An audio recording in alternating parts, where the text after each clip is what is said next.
तो हाँ जी, देखो जी, आपका नाम सिमरन है और आपकी कुंडली बनी है कन्या लग्न की, राशि आपकी मकर है। और आपके जो कुंडली बनाने का मेन मकसद आपने मुझे बोला है कि आपकी एक तो सबसे बड़ी दिक्कत आ रही है, आपकी पति से आपके लड़ाई झगड़े हो रहे हैं। विवाह हुए को 5 साल हो चुके हैं, लेकिन पति से आपके पिछले 2-3 साल से लड़ाई झगड़े हो रहे हैं। और यहाँ तक कि आपका पति आपसे तलाक भी मांगता है। तो इसके लिए ये क्या कारण है, कुंडली में ऐसे क्यों कारण है, ये जो दिक्कत आपको आ रही है। और भी आपने बोला है नौकरी दोनों की लगती है, छूट जाती है, पैसे की दिक्कत आ रही है, और भी लाइफ की जो दिक्कतें परेशानी है वो कैसे दूर हो, आगे फ्यूचर कैसा होगा। तो यहाँ पे देखो जी, आपके मैंने पति की भी कुंडली देख ली है। और उसकी ये आपकी जो ये कुंडली है ये आपकी है। आपकी कुंडली, पति की कुंडली में वैसे आपको अलग से बताऊंगा कि उसकी कुंडली में ये दिक्कतें आ रही है क्यों आ रही हैं। पहले आपकी कुंडली की बात करेंगे। सबसे पहले आप ये समझो कि ये जो कुंडली होती है इसमें होते हैं टोटल 12 घर। और 12 घर मैं लिख देता हूँ, आप एक बार समझ लो। ये है आपका पहला घर, ये है दूसरा घर, तीसरा, चौथा, पांचवा घर, ये है छठा, सातवां, आठवां घर, नौवां, 10वां, 11वां और ये 12वां घर। अब ये जो मैंने 12 घर लिखे हैं, इन घरों से आपके जीवन के बारे में कुछ ना कुछ पता किया जाएगा। जैसे कि पहले घर से देखा जाएगा आपका शरीर कैसा होगा, हेल्थ कैसी होगी, स्वभाव कैसा, रंग रूप कैसा, पर्सनैलिटी कैसी, हम इस पहले घर से देखेंगे। दूसरे घर से आपका धन जोड़ना देखा जाएगा। तीसरा घर छोटे भाई बहनों का है। ये चौथे घर से आपकी माता, मकान, वाहन का सुख देखेंगे। पांचवा घर बच्चों का है। छठा घर शत्रु, रोग, कर्जा। सातवें घर से आपके पति का सुख देखेंगे जो आपका सवाल भी है। आठवें घर से आपकी उम्र देखेंगे। नौवें घर से भाग्य आपका। 10वां घर काम काज का है। 11वां घर है आमदनी, लाभ, बड़े भाई बहन। और 12वें घर से आपके खर्चे देखे जाएंगे। तो आपने देखो जी मेरी दो बातें नोट कर लेनी है। पहली बात, जो मैंने 12 घर लिख रखे हैं इनको याद कर लो। और दूसरी बात, इन 12 घरों से जो कुछ देखा जाएगा वो याद कर लो। अब आप ये देखो कि आपने क्या देखना है, वो घर देखो। जैसे कि आपका सवाल है आपके काम काज को लेके। तो कुंडली में 10वां घर काम काज का होता है। काम काज के लिए 10वां घर देखेंगे। और 10वें घर में एक नंबर लिख रखा है जो कि है 3 नंबर। और 3 है मिथुन राशि, इसका जो मालक है वो है ये बुध। तो आपके काम काज के लिए हमें बुध ग्रह को देखना पड़ेगा। ऐसे ही जो भी कुछ देखना है, हमने वो घर देखना। आपका मान लो हमने ननिहाल देखना है। छठा घर ननिहाल का होता है। और छठे घर में नंबर 11 लिखा है, 11 है कुंभ राशि, मालक इसका बना शनि। तो आपके ननिहाल के लिए छठे घर के मालक शनि को देखना पड़ेगा। अब आपको देखो जी मोटा मोटा बेस की जानकारी समझ आ चुकी है कि जो भी कुछ देखना है वो घर देखना है और घर का मालक देखना है। अब बात करते हैं भविष्यवाणी की। क्योंकि आपका देखो जी मेन सवाल है विवाह को लेके, पहले मैं उसको कवर करूंगा कि आपकी दिक्कतें क्यों है। विवाह के लिए देखो जी जब दो कुंडलियां देखी जाती हैं उसमें हम तीन चीजें मिलान करते हैं। सबसे पहले देखे जाते हैं गुण कितने आ रहे हैं। तो आपकी दोनों की कुंडली में 36 में से जो गुण आ रहे हैं वो आ रहे हैं 16 गुण आ रहे हैं, जो कि बिल्कुल कम गुण है। कम से कम देखो जी 18 गुण होने चाहिए। पहला नेगेटिव पॉइंट तो ये है कि आपके दोनों के गुण आ रहे हैं कम, 16 गुण आ रहे हैं। और मैंने बोला कम से कम 18 गुण होने चाहिए। दूसरा चीज देखी जाती है कि दोनों की कुंडली में मंगल दोष है या नहीं। तो आपकी मैंने दोनों कुंडली में देखा मंगल दोष नहीं है। आपका मंगल 11वें घर में है और आपके जो पति हैं उनका मंगल है दूसरे घर में। तो मंगल दोष नहीं है, ये चलो अच्छी बात है। और तीसरा जो मेन सबसे बड़ा पॉइंट है, सबसे बड़ा पॉइंट वो है कुंडली में 7वां घर देखा जाता है विवाह के लिए। देखो जी क्योंकि 7वां घर होता है पति पत्नी का। जैसे आप लड़की हैं तो 7वां घर बनेगा आपके पति का घर। और आपका जो पति है उसकी कुंडली का 7वें घर का मालक बनेगा उसकी पत्नी का घर। तो 7वें घर के जो मालक हैं, क्योंकि आपको मैंने भी क्या बोला था कि जो कुछ देखना है उस घर का मालक देखना है कि वो मालक अच्छा है या बुरा है। अब 7वां घर आपके पति का घर है। अब दोनों के पहले अभी देखो मैंने आपको गुण भी मिला दिया है कि गुण आपके कम आ रहे हैं, मंगल दोष नहीं है, ठीक है। अब जो मेन है वो 7वें घर के मालक को देखा जाएगा। तो 7वां घर आपके पति का घर है। 7वें घर में नंबर लिखा है 12, जो कि बनी है मीन राशि। इसका जो मालक है ये गुरु है। तो आपके पति के लिए हमें देखना पड़ेगा गुरु ग्रह को कि गुरु कुंडली में अच्छा है या बुरा है। अगर गुरु अच्छा निकला फिर तो पति का सुख मिलेगा अच्छा आपको। अगर गुरु आपका खराब है तो पति संबंधी आएंगी दिक्कतें। और गुरु के अलावा इस 7वें घर के ऊपर जिन ग्रहों की दृष्टि है, दृष्टि पड़ रही है राहु ग्रह की 5वीं दृष्टि, राहु को भी देखना पड़ेगा। और एक ग्रह और है शुक्र, क्योंकि शुक्र से देखा जाता है विवाह का सुख। तो टोटल हमें देखने पड़ेंगे आपके 3 ग्रह। 3 ग्रहों को देख के डिसाइड होगा आपके विवाह के बारे में, पति के बारे में। सबसे पहले मेन मैंने जैसे बोला घर का मालक गुरु देखा जाएगा। तो अगर गुरु की बात करूं कि वो अच्छा है या बुरा है, तो गुरु आपका मुझे लगा है बहुत बड़े लेवल पे अच्छा, जो कि आपको अच्छे फल देगा। गुरु आपका बिल्कुल अच्छा है, 100 में से समझ लो 100% अच्छे फल देगा ये। ऐसा क्यों अच्छा है? गुरु जहाँ बैठा है वो है कुंडली का पहला घर। जैसे मैंने आपको भी 12 घर बोले हैं, ये 7वां घर तो है पति का घर, ठीक है भाई। 5वां घर बच्चों का है, चौथा माता का है, तीसरा छोटे भाई बहन। ऐसे ही जो पहला घर है ये आपका घर। आप जो सिमरन है, सिमरन का शरीर कैसा होगा, सेहत कैसी, स्वभाव कैसा, रंग रूप कैसा, पर्सनैलिटी, सर मस्तक। तो आपका शरीर, सेहत, स्वभाव देखना है, पहला घर देखा जाएगा। और पहले, क्योंकि फार्मूला है घर का माल्क देखना है, पहले घर में 6 लिखा है, 6 है कन्या राशि, माल्क बुध है। हमें आपके बारे में जानने के लिए बुध को भी देखना पड़ेगा और पहले घर में बैठे गुरु को भी देखना पड़ेगा। तो गुरु एक तो करेगा पहले घर का अच्छा। गुरु सवाल की अच्छा क्यों है? गुरु देखो जी, एक तो बैठा है पहले घर में, ये क्योंकि कुंडली में कुछ ऐसे घर हैं जो अच्छे घर हैं, ये पहले घर को अच्छा घर माना गया है। छठा घर, 8वां, ये 12वां घर अच्छे घर नहीं होते। इसके अलावा ये जो 9 ग्रह होते हैं, सबसे बड़ी बात क्या है कि ग्रह अच्छे क्यों होते हैं? ये ग्रह देखो जी, इनके अपने भी घर होते हैं कुंडली में। अगर ये अपने घर में बैठे हैं फिर देते हैं बहुत अच्छे फल। अपने दोस्त के घर में बैठे हैं फिर भी अच्छे फल देते हैं। अगर ये उच्च के बैठे हैं फिर भी अच्छे फल देते हैं। लेकिन अगर ये कुंडली के किसी दुश्मन के घर में चले जाएं, अच्छे फल नहीं देते। और अगर ये किसी नीच राशि में चले जाएं, फिर तो बहुत बहुत बड़े लेवल पे बुरे फल देते हैं। तो गुरु अच्छा होने का 2 कारण, एक तो पहले घर में बैठा जो कि घर अच्छा है, ऊपर से ये बैठा है बुध की राशि में, जो कि इसका है बुध मित्र, अपने दोस्त के घर में बैठा है। अब देखो जी, गुरु एक तो करेगा इस पहले घर का अच्छा, मतलब गुरु आपको धार्मिक बनाएगा, परोपकारी बनाएगा, समझदार बनाएगा, गुणी बनाएगा, विद्वान बनाएगा, अच्छी बुरी बात की पहचान रखने वाला बनाएगा। और खासकर गुरु की दशा में, क्योंकि ये जो 9 ग्रह होते हैं ये ज्यादा एक्टिवेट होते हैं दशा में। जैसे कि देखो जी, आज के समय में आपके ऊपर है राहु की दशा, आगे चलेगी गुरु की दशा बृहस्पति की। ये आपका समय बहुत बड़ा अच्छा होगा। आप समझ लो आपका अच्छा समय आएगा 29 के बाद, और ये दशा आपकी 45 में खत्म होगी। आपका समय बहुत अच्छा होगा। गुरु की दशा में क्या होगा? गुरु आपको बहुत ज्यादा धार्मिक बना देगा। आपकी धार्मिक कामों में रुचि बढ़ जाएगी, भगवान पर बहुत ज्यादा विश्वास हो जाएगा आपको। आपकी गुरु हेल्थ अच्छी रखेगा, स्वभाव अच्छा, रंग रूप अच्छा, पर्सनैलिटी अच्छी। और गुरु यहाँ से बैठा बैठा 7वीं दृष्टि से ये अपने घर को देख रहा है। इनकी एक दृष्टियां होती हैं, ये अपने घर को देख रहा है। गुरु तो ये दिखा रहा है कि आपको भाई पति का सुख अच्छा है, विवाह का सुख अच्छा मिलेगा, पति अच्छी बनेगी। गुरु ये दिखा रहा है। और गुरु का एक और घर है, ये चौथा घर, जहाँ पे 9 लिखा है। चौथा घर आपकी है माता, मकान, वाहन। गुरु ये भी दिखा रहा है कि आपको मकान वाहन का भी सुख अच्छा मिलेगा लाइफ में। अच्छा घर, अच्छी गाड़ी, मकान, वाहन। 5वीं दृष्टि पड़ेगी 5वें घर के ऊपर, संतान का सुख अच्छा है। गुरु पुरुष ग्रह है, पुत्र का योग बना देगा, भाग्यशाली। खासकर देखो जी, गुरु आज भी अच्छे फल दे रहा है, लेकिन इसका अच्छा फल कई गुना बढ़ जाएगा इसकी दशा आने पर। अब देखो जी, क्योंकि मैंने बोला पति का सुख देखना है तो 3 ग्रह देखने पड़ेंगे। हमने 7वें घर के मालक गुरु को देखा जो कि अच्छा है। अब 7वें घर के ऊपर पड़ रही है राहु की दृष्टि।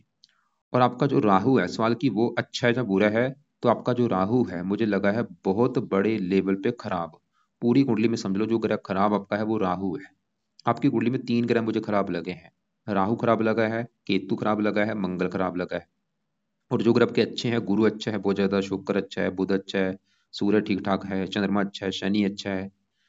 मैंने आपको भी क्या बोला था, ये ग्रह अगर अपने घर में है इसलिए अच्छे फल देते हैं, दोस्त के घर में है फिर भी अच्छे, उच्च के हैं फिर भी अच्छे हैं।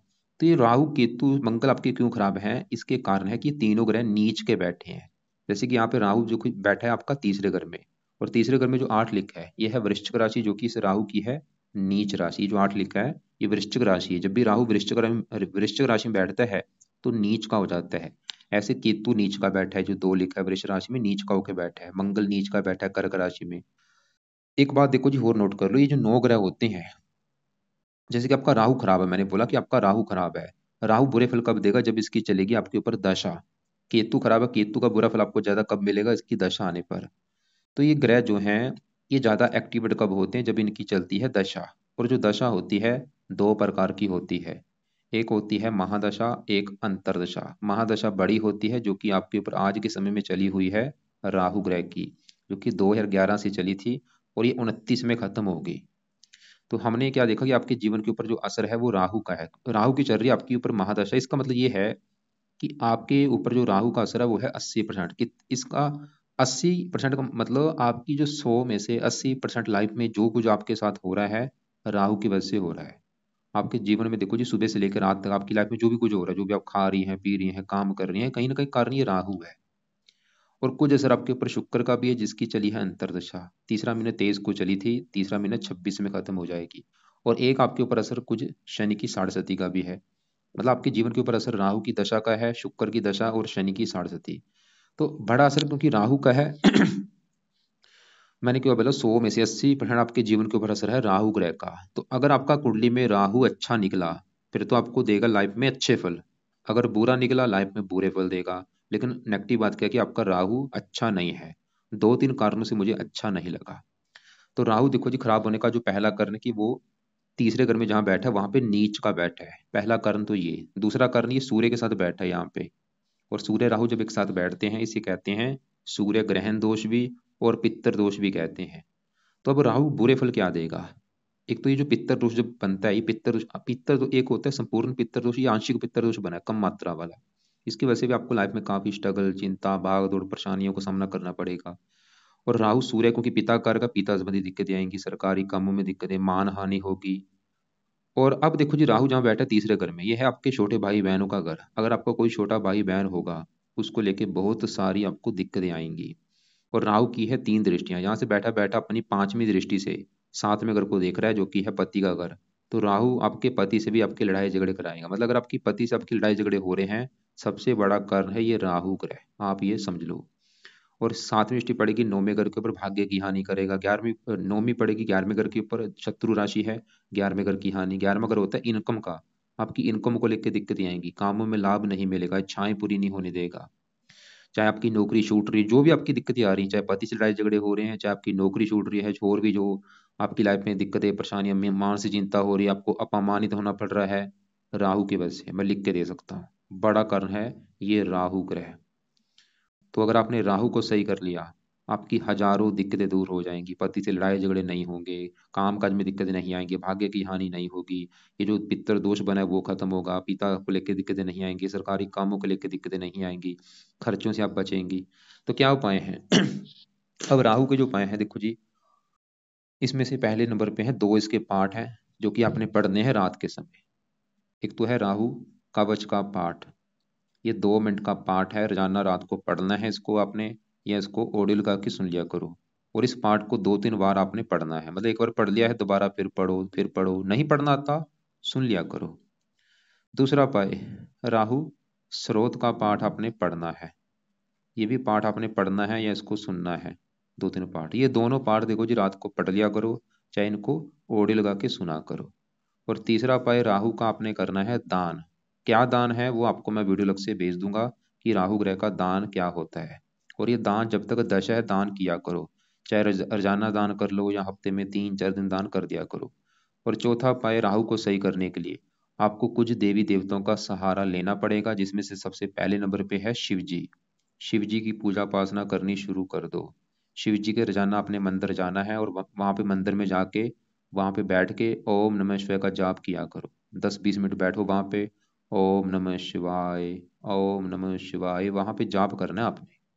और इसके अलावा या जाप आप घर पे भी कर सकते हैं, लेकिन ज्यादा फायदा आपको शिव जी के मंदिर में होगा। तो शिव जी के अलावा आप दुर्गा चालीसा भी पढ़ा करें, रोजाना दुर्गा चालीसा का पाठ पढ़ना है।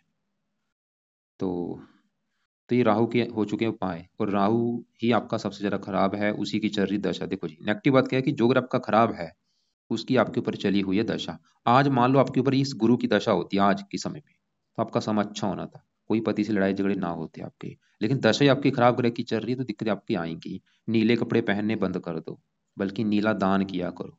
नीले कंबल का दान आप कर सकती हैं। और वो दान की वीडियो जरूर देख लेना, दान ही सबसे बेस्ट है, वो इसकी पावर को कम कर देगा।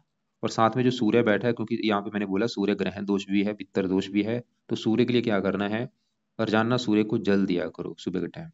वैसे इसके और भी उपाय हैं, लेकिन क्योंकि उपाय ज्यादा हो जाएंगे, अभी आपको मैंने कुछ और भी उपाय बताने हैं, जैसे शुक्र गुरु के। अब देखो जी, मैंने आपको बोला था कि आपके विवाह के लिए 3 ग्रह देखने पड़ेंगे। हमने 7वें घर के मालक गुरु को देखा, जो कि अपने घर को देख रहा है। गुरु तो आपका है बहुत अच्छा, बुद्धि ये दिखा रहा था कि भाई पति का सुख अच्छा है। अब 7वें घर के ऊपर है राहु की दृष्टि, जो कि हम देख चुके हैं, राहु आपका अच्छा नहीं लगा। और राहु और भी कई बुरे फल देगा, पति के लिए तो है ही, और भी आपकी जो दिक्कतें आ रही हैं लाइफ में, दिक्कतें परेशानियां, क्योंकि ये दानव ग्रह होता है, इस ग्रह को अच्छा नहीं माना, और आपका तो बैठा भी नीच का है। नेगेटिव बात क्या है भी नीच का आपका। एक तो वैसे ही राहु की दशा आ जाए लाइफ में दिक्कतें आनी शुरू हो जाती हैं, आपका तो नीच का बैठा है। और साथ में सूर्य बैठ चुका, कई कारणों से खराब हो चुका है, सूर्य ग्रहण दोष, पितर दोष, ये पिता संबंधी भी दिक्कतें पैदा करेगा, आपको करेगा। तो अब आपके शुक्र की बात करते हैं, जो कि विवाह का कारक है। शुक्र फिलहाल आपका अच्छा है, विवाह के रिगार्डिंग वो फिर भी अच्छा है, मतलब आपका गुरु अच्छा है, शुक्र अच्छा है, बस आपका जो ये राहु है वो दिक्कतें पैदा कर रहा है। लेकिन आपने देखो जी, इस गुरु और शुक्र के भी उपाय करने हैं, क्योंकि गुरु आपके हैं सातवें घर का मालक, जो कि है पति का घर। तो आपने क्या करना है, सुबह के टाइम, अभी जो गुरुवार आएगा, गुरुवार से गुरु का मंत्र स्टार्ट करो। और ये मंत्र चाहे आप एक माला कर लो, दो कर लो, आपकी मर्जी है। मंत्र है ओम ब्रह्म बृहस्पते नमः। ओम ब्रह्म बृहस्पते नमः, माला ले लो 60 मन की वाली। अगर माला माला से आप नहीं कर सकती, वैसे ही बैठ जाओ सुबह के टाइम, 5 मिनट बैठो, 10 मिनट बैठ के अलार्म लगा लो। ये मंत्र आपने जपना है, गुरुवार से स्टार्ट करना, ओम ब्रह्म बृहस्पते नमः। दूसरा काम, ये तो होगा गुरु के मंत्र। शुक्र देखो जी, वैसे तो अच्छा है, शुक्र के आपके ऊपर अभी दशा भी चली हुई है 1 साल से, लेकिन शुक्र के फिर भी आपने 2 पाठ पढ़ने ताकि अच्छा हो रो। तो शुक्र के जो पाठ है वो है, एक तो है शुक्र कवच का पाठ, और दूसरा है शुक्र स्रोत का पाठ। क्योंकि आपको मैंने जैसे अभी बोला, शुक्र जो है किसी भी कुंडली में, चाहे वो लड़का है लड़की है, इससे विवाह का सुख देखा जाता है।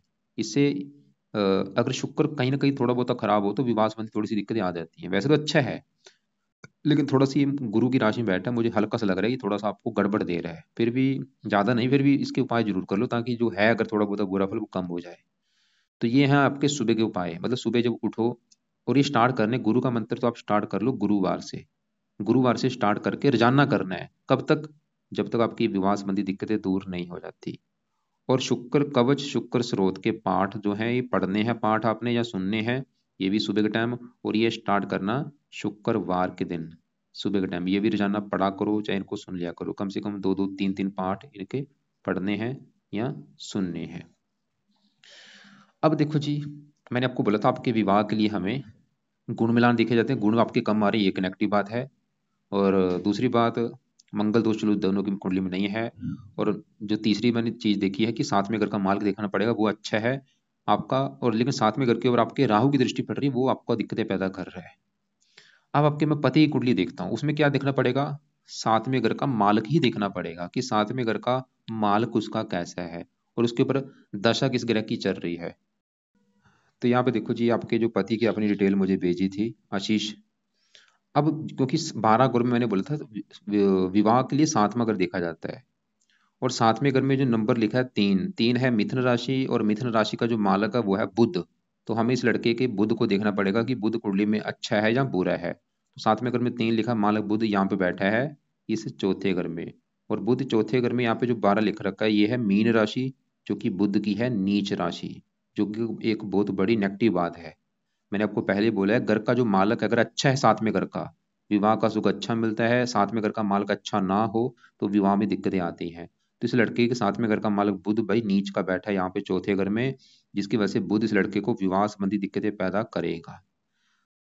लेकिन सातवें घर में जो गुरु है उसकी मेहरबानी की वजह से फिर भी चलो आपका विवाह टूटते टूटते बचेगा, क्योंकि गुरु अच्छा है यहाँ पे। लेकिन सातवें घर का इसका मालक बुध अच्छा नहीं है, मतलब इसकी लड़के की जो मैरिज लाइफ में दिक्कतें आ रही हैं, सबसे बड़ा कारण है इसका बुध ग्रह, जो कि नीच का बैठा है। और बुध किस घर का मालक है, सातवें घर का, पत्नी के घर का।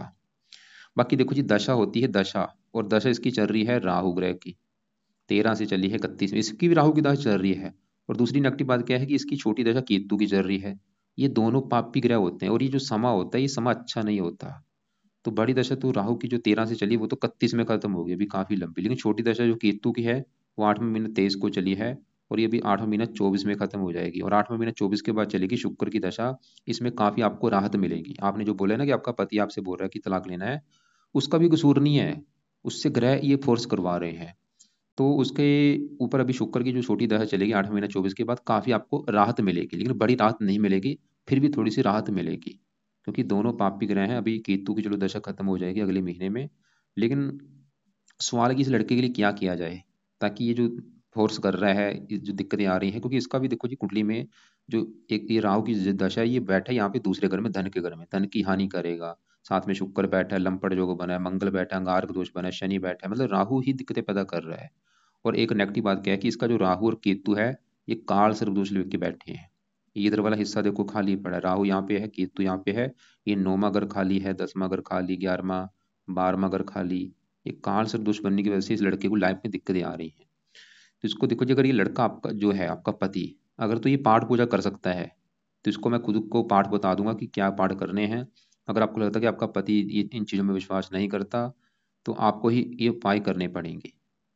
तो वो क्या उपाय हैं? आप देखो जी, एक तो जो बुध है, साथ में घर का मल, बुध का दान आप करो इसके लिए, इसके नाम का संकल्प लेके हरे रंग की वस्तुएं ले लो। बुधवार, जिस दिन बुधवार होगा, आपने मान लो हरे रंग की वस्तुएं ले ली, और वस्तुएं लेके बुध से प्रार्थना करना कि हे बुध देवता जी, ये जो दान है मैं अपने पति आशीष के लिए करने जा रही हूँ, ताकि आप उसकी कुंडली के विवाह के घर के जो मालक है, नीच के बैठे हैं, जो विवाह संबंधी दिक्कतें हैं, वो हमें ना आए। तो बुधवार को, हर बुधवार को ये दान कर दिया करो। और बाकी राहु का भी दान आपको देखो जी, राहु का दान आपके लिए भी जरूरी है, और आपने राहु का दान अपने पति के लिए भी करना है। आप अपना दान अलग से करो, कुछ घंटे का फर्क डाल के आप राहु की वस्तु लेके प्रार्थना करो कि हे राहु देवता जी, ये दान मैं अपने पति आशीष के लिए करने जा रही हूँ, ताकि आपकी जो दशा मेरे पति के ऊपर चली है, आपका बुरा फल मेरे पति को ना मिले। तो सतनाथ जी का जहाँ राहु के जो और भी जो भी दान है, वो वीडियो देखना, क्या दान है, वो दान अपने पति के लिए किया करो। बाकी मुझे बता देना, अगर वो पाठ कर सकता है, उसको मैं बोलूंगा कि भाई वो भी राहु कवच स्रोत के पाठ पढ़ा करे या उसको सुना करे। तो राहु केतु की दशा भी, चलो केतु की दशा खत्म होगी, काफी राहत मिलेगी, शुक्र की दशा चलेगी, वो फिर भी चलो अच्छा है। तो मेन इसकी जो दिक्कतें पैदा कर रहा है बड़ा, लाइफ में जो दिक्कतें आ रही हैं, आपका सवाल है कि भाई क्यों नौकरी छूट रही है, और भी जो धन संबंधी दिक्कतें आ रही है, राहु की वजह से आ रही, काल से दोष बना हुआ है। इसकी दशा भी देखो जी 31 में खत्म होनी है, अभी तो काफी स्ट्रगल करना पड़ेगा अब, लेकिन अगर ये उपाय करेगा तो दिक्कतें नहीं आएंगी। इसको भी चाहिए कि ये राहु कवच स्रोत के पाठ पढ़े, शिव जी की पूजा उपासना करे, हनुमान जी की पूजा उपासना करे, दुर्गा चालीसा पढ़े, राहु का दान करे, केतु के लिए कुत्तों को रोटी डाले। आपके देखो जी कुंडली के और ग्रहों को, अब देखो आपका विवाह का सवाल तो क्लियर हो चुका है आपके, वैसे मैं थोड़े से दूसरे ग्रहों को एक बार कवर कर देता हूँ। आपके यहाँ ये जो 5वां घर है, ये संतान का घर होता है। संतान के लिए 5वां घर देखा जाता है। पांचवें, क्योंकि फार्मूला है घर का मालक देखना है, 5वें घर में नंबर 10 लिखा है, 10 मकर राशि, इसका जो मालक बना है शनि, और शनि कहाँ बैठा है? इसी घर में बैठा है, जो कि बहुत अच्छी बात है भाई। 5वें घर का मालक शनि अपने घर में बैठा है, शनि तो ये दिखा रहा है कि आपको संतान का सुख अच्छा मिलेगा, संतान अच्छी होगी, समझदार होगी, गुणी होगी। 5वां घर पढ़ाई का, आपको पढ़ा लिखा बुद्धिमान बना देगा, ये शनि अच्छा है आपका। बाकी देखो जी, आपका चौथे घर में शुक्र, वो भी ठीक है, ये मकान वन का सुख अच्छा दे देगा आपको। दूसरे घर में बुध बैठा है, वो भी अच्छा है, धन के लिए अच्छा है। काम का, घर का मालक, काम का धन मिलेगा। क्योंकि देखो जी, मेन बात क्या है, दशा बहुत जरूरी है। आपके ग्रह तो काफी अच्छे हैं, जैसे कि ये चलती किनकी है? जिनकी दशा होती है। जैसे मान लो आज मोदी की सरकार है, मोदी की चलेगी, ऐसी ग्रहों में जिसकी ज्यादा चलती है, जिसकी दशा है। बुध आपका बहुत अच्छा है, गुरु अच्छा है, केतु भी आपका खराब है, जो कि 9वें घर में नीच का बैठा है। यह 9वें घर में ये 9वें घर से देखा जाता है भाग्य है। ये आपके भाग्य की हानि करता रहेगा, भाग्य पूरी तरह से साथ नहीं देगा। तो इसके लिए क्या करना है? कुत्तों को रोटी डाला करो, रोजाना कुत्तों को रोटी डालो, बिस्कुट डालो। और आपका जो मंगल है, वो भी 11वें घर में नीच का बैठा है, और 11वां घर है आमदनी का घर, आमदनी, बड़े भाई बहन, लाभ, इच्छा पूर्ति। और मंगल इस घर में बैठ के इस घर की हानि करता रहेगा, आमदनी कम होगी, खर्चे ज्यादा होंगे, प्रॉफिट नहीं होगा, लाभ नहीं होगा। खासकर मंगल की दशा में आपको दिक्कतें ज्यादा आएंगी इस घर को लेके। मतलब मंगल की दशा में तो आपको बहुत सारी इनकम को लेकर दिक्कतें आएंगी, आमदन को लेकर दिक्कतें आएंगी, नौकरी आपकी छूट जाएगी, अगर बिजनेस करें उसमें दिक्कतें आएंगी, अगर आपका कोई बड़ा भाई बहन हो उसको लेकर दिक्कतें। तो मंगल के लिए आप हनुमान जी का पाठ पढ़ सकती हैं सुबह के टाइम, वो लिख लो। इसके और भी कई फायदे हैं हनुमान जी का पाठ पढ़ने से। हनुमान जी के भी आपने मंदिर जाना है, और हनुमान जी का कोई ना कोई पाठ सुबह शाम दोपहर 2-3 टाइम पढ़ना है। सुबह हनुमान चालीसा पढ़ लो, रात को बजरंग बाण पढ़ लो। फायदा क्या होगा? सबसे बड़ा फायदा, एक तो आपका जो मंगल है, ये मंगल के देवता हैं हनुमान जी, एक तो आपका मंगल अच्छा होगा हनुमान जी के उपाय करने से। दूसरा फायदा, ये जो राहु है, ये भी हनुमान जी का जो पाठ बंदा करता है उससे कंट्रोल में रहता है। और तीसरा, आपके ऊपर चल रही शनि की साढ़े साढ़े भी लाइफ में दिक्कतें आती हैं, ये भी अच्छी नहीं मानेगी। और साढ़े आपकी चली हुई है ढाई ढाई, पिछले देखो जी 6.5 साल हो चुके हैं, साढ़े साढ़े 6 साल से आपके ऊपर चल रही है साढ़े बस 1 साल की पड़ी है। तो 1 साल तो इसलिए हनुमान जी का पाठ करने 7:30 भी आपको कष्ट नहीं देगी। तो ये है आपका, देखो जी, आपको एक बार मैं सवाल जो लिख के भेजे मैं एक बार देख लेता हूँ। तो एक तो आपने लिख रखा है कि भाई जो आपको हस्बैंड से दिक्कतें आ रही हैं वो आपको मैंने बता दिया। आपकी कुंडली के हिसाब से जो दिक्कतें आने का बड़ा कारण आप समझ लो, साथ घर के ऊपर है राहु की दृष्टि, राहु की वजह से दिक्कत आ रही है आपको। और आपके पति की कुंडली में बुध की वजह से दिक्कतें हैं, और उसकी जो और भी जो दिक्कतें आ रही है वो राहु केतु की वजह से आ रही है, वो काल सर्पदोष बना, दोनों की है दशा। और वो जो भी आपसे लड़ाई झगड़े हो रहे हैं, देखो जी उसका कसूर नहीं है। आप समझो कि उसकी जो भी दिक्कतें हैं उसका समय अच्छा नहीं चल रहा अभी। राहु केतु की दशा है, दोनों काल सर्पदोष लेके बैठे हैं, और उसका साथ में अगर का मालक बुध वो नीच का बैठा है। और संतान का सुख तो अच्छा है, चलो आपका शादी को हस्बैंड को दोस्त चाहिए। और जो भी नहीं टिक रही, वो भी जो भी दिक्कतें आ रही जॉब की, क्योंकि राहु की, दोनों की राहु की दशा चली हुई है, कर्जा बढ़ रहा है उसका, क्योंकि राहु दूसरे घर में बैठा है धन के घर में, वो धन की हानि कर रहा है उसका, लड़के का राहु। फॉरन के जो देखो जी ज्यादा नहीं है, ठीक ठाक है, लेकिन फिर भी वहां पे भी दिक्कतें आएंगी, क्योंकि मेन आपका समय अच्छा नहीं है, दशा नहीं सही चल रही है आपकी। आगे दशा आपकी चलेगी गुरु की दशा, वो तो आपका बहुत अच्छा है, लेकिन अगर आप उपाय भी करती हैं, अगर उपाय करेंगी, क्या पता आपका राहु एक हफ्ते के अंदर सही हो जाए, महीने के अंदर सही हो जाए। तो उपाय जरूरी है आपके लिए, तो उपाय जरूरी है आपके लिए, देखो जी। तो मैं एक बार फिर रिपीट करता हूँ, मैंने आपको क्या क्या बोला है कि रात के समय राहु कवच, राहु स्रोत, ये दोनों पाठ को पढ़ना है, ज्यादा से ज्यादा 2-2 3-3 पाठ जरूर पढ़ने हैं। दान करो, दान की वीडियो भेज दूंगा। शिव जी की पूजा उपासना करो, माता दुर्गा चालीसा पढ़ना है, और हनुमान जी की पूजा उपासना करनी है। और सुबह के टाइम गुरु का मंत्र ओम ब्रह्म बृहस्पति नमः, शुक्र कवच स्रोत के पाठ दोनों पढ़ने हैं, 2-2 3-3 पाठ। हनुमान जी की पूजा उपासना होगी। और नीले कपड़े पहनने बंद कर दो। नीले कपड़े और लाल कपड़े ये बिल्कुल आपने बंद कर देने हैं पहनने, या कम यूज करो। और आपके पति को भी नीले कपड़े पहनाने बंद कर दो, नीले और हरे कपड़े उससे उसको पहनाने बंद कर दो। और हरे रंग का दान उसके हाथों से कराया करो। वो दान चाहे आप रोजाना भी करा सकती हैं उसके हाथों से, या बुधवार को जरूर कराओ। और ये वीडियो भी आप उसको दिखा सकती हैं। और बाकी देखो जी, आपको और भी अगर कुछ पूछना हो या मेरी बात समझ ना लगे हो, लिख लेना अपने सवाल। आप मुझे दोपहर 2-2:30 के बीच में कॉल करके पूछ लेना। इसके अलावा आपको मैं अलग से वीडियो भेज दूंगा कि राहु ग्रह का दान क्या है, वो आप दान करो। और बाकी चाहे आज मुझे कॉल कर लेना, चाहे कल आप कॉल करके मुझे पूछ लेना। और सूर्य को जल भी आपने देना है। दान देखो जी, एक तो मैंने राहु का बोला है, राहु के दान की वीडियो भेज दूंगा। केतु का दान है कुत्तों को रोटी डालना, इसके भी दान की वीडियो भेजूंगा, उसको देख लेना। और बाकी और किसी का दान आपने मत करना। पीले कपड़े ज्यादा यूज करो, रात को सोते समय पीले कपड़े ज्यादा यूज किया करो। दिन में भी आप पीले कपड़े पहनो, रात को खासकर ज्यादा पीले कपड़े यूज करो। पीला दान कभी मत करना, हरा दान मत करना, सिर्फ करना है राहु का दान जो है वो दान की वीडियो भेजूंगा, उसको ही करना है, या केतु का दान करना है।